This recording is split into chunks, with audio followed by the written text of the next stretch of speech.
Ramagiri SI Sudhakar Yadav గారు ఒక video చేయడం జరిగింది, ఒక వీడియోలో మాట్లాడడం జరిగింది.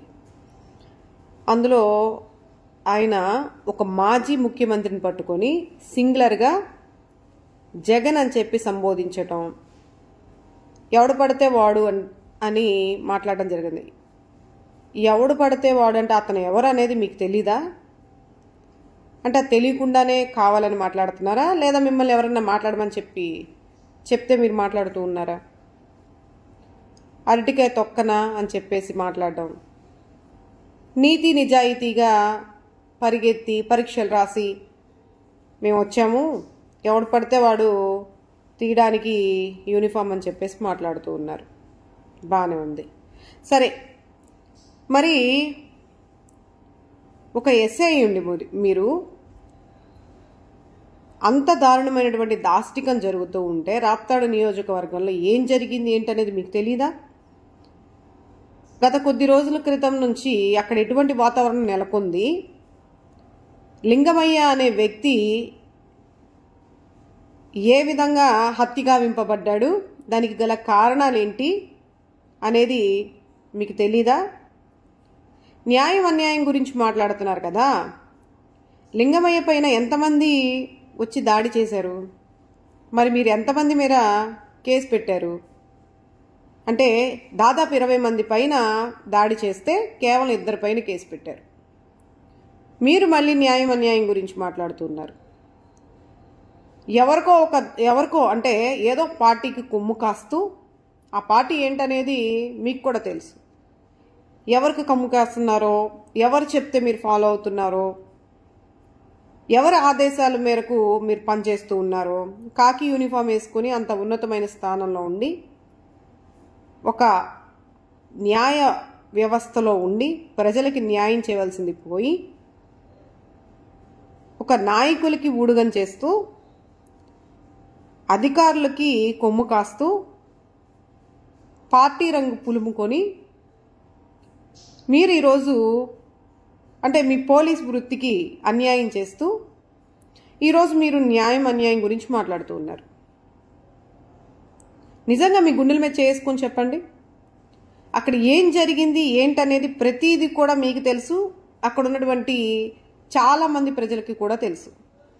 మీరు లింగమయ్య గారి హత్య కేసులో ఏ విధంగా మీరు వ్యవహరిస్తున్నారు, వాళ్ళ కుటుంబానికి ఆ హత్యకి గురైనటువంటి లింగమయ్య ఆయన పైన దాడి చేసినటువంటి వారి విషయంలో ఏ విధమైనటువంటి చర్యలు తీసుకుంటున్నారు, జెడ్పీటీసీలు అంటే ఎంపీటీసీలని వాళ్ళ యొక్క కాన్వాయ్లోకి ఎవరు చెప్తే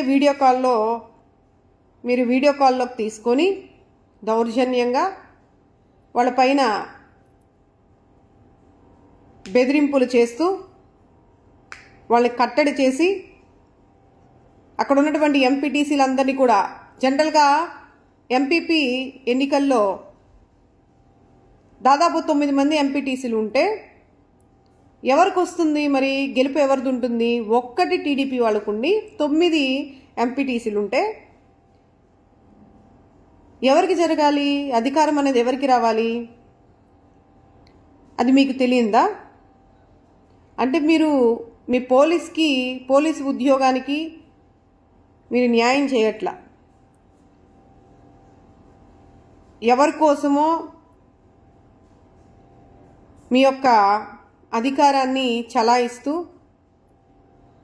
ప్రజలకు అన్యాయం చేస్తూ ముఖ్యంగా వైఎస్ఆర్సీపీ పార్టీ శ్రేణులకి, కార్యకర్తలకి, అధికారులకి ఒక పక్షపాతి వైఖరితో మీరు చేస్తున్నది ఒక్కసారి ఆలోచించుకోండి. మీకు అంత ఆసక్తికరంగా ఉంటే ఆ కాకి యూనిఫామ్ తీసి పక్కన పెట్టేసి మీరు కూడా రాజకీయాల్లోకి రావచ్చు కదా.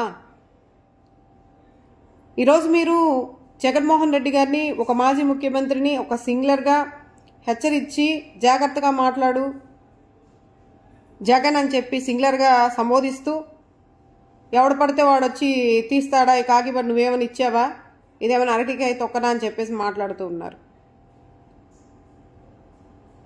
మరి రాష్ట్రంలో ఇన్ని జరుగుతూ ఉన్నాయి కదా, ఇవన్నీ కూడా మీ కంటికి కనిపించట్లేదు అన్యాయం అనేది? ఆడపిల్లలపైన ఎన్ని దాడులు జరుగుతున్నాయి?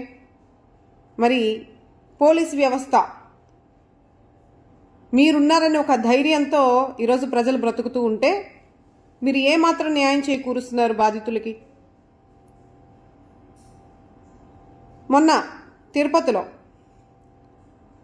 ఎన్నికలు జరుగుతూ ఉంటే, కార్పొరేట్ ఎన్నికలు జరిగేటప్పుడు మున్సిపల్ కార్పొరేషన్ ఎన్నికల్లో మహిళలని ఎంత దారుణంగా నిర్బంధించి బస్సులపైన దాడులు చేస్తూ, అవన్నీ కూడా మీ ముందే కదా జరిగింది.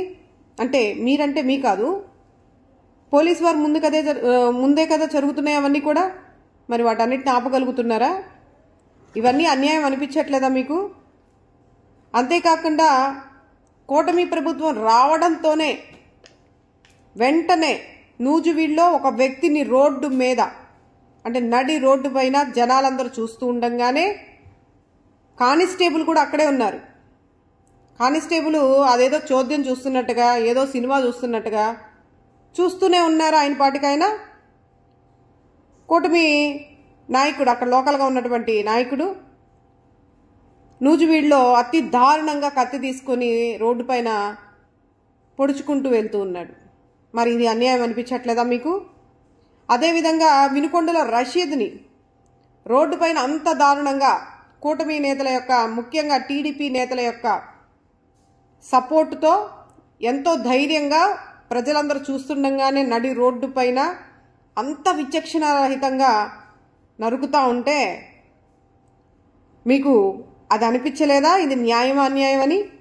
మరి వాళ్ళ కుటుంబానికి ఏమాత్రం న్యాయం చేకూర్చారు మీ పోలీస్ వ్యవస్థ? నిన్నగాక మొన్న రాజమండ్రిలో నాగాంజలి హత్య కేసు, ఆ ఫార్మసీ విద్యార్థిని ఎంత లైంగికంగా వేధింపబడి సూసైడ్ నోట్ రాసి మరీ ఆత్మహత్య యత్నం చేసుకుంది. చివరికి 13 రోజులు పోరాడి చనిపోవడం జరిగింది. మరి వాళ్ళ తల్లిదండ్రులకి ఏం సమాధానం చెప్తారు? దానికి గల కారణం, దానికి గల నిందితుడికి ఏ విధమైనటువంటి శిక్షలు అమలుపరిచారు? అంత క్లియర్గా సూసైడ్ నోట్లో దీపక్ అనే వ్యక్తి, మరి ఆ వ్యక్తి బ్యాక్గ్రౌండ్ చూసుకుంటే తెలుగుదేశం పార్టీ. మరి ఇన్ని కళ్ళ ముందు జరుగుతూ ఉంటే మీరు న్యాయం అన్యాయం, నీతి నిజాయితీల గురించి మీరు మాట్లాడుతూ ఉన్నారా? మరి రాష్ట్రంలో ఇన్ని జరుగుతూ ఉంటే మీ కంటికి కనిపించట్లేదా? ప్రతి సంఘటన వెనకాల ఎవరున్నారు? ఈరోజు ఇన్ని దాడులు జరుగుతూ ఉన్నాయి. మరి ముఖ్యంగా గుడ్లవల్లేరులో అంతమంది ఆడపిల్లలు రోడ్డు మీదకి వచ్చి వర్షంలో నిరసనలు వ్యక్తం చేస్తూ ఉంటే సీసీ హిడెన్ కెమెరాలు పెట్టి ఆడపిల్లల యొక్క వీడియోల్ని బయటకు అమ్ముడుపోతా ఉన్నాయని చెప్పేసి వాళ్ళు వాపోతూ ఉంటే మరి ఆ రోజు కూడా మీరు పట్టించుకోలేనటువంటి పరిస్థితి.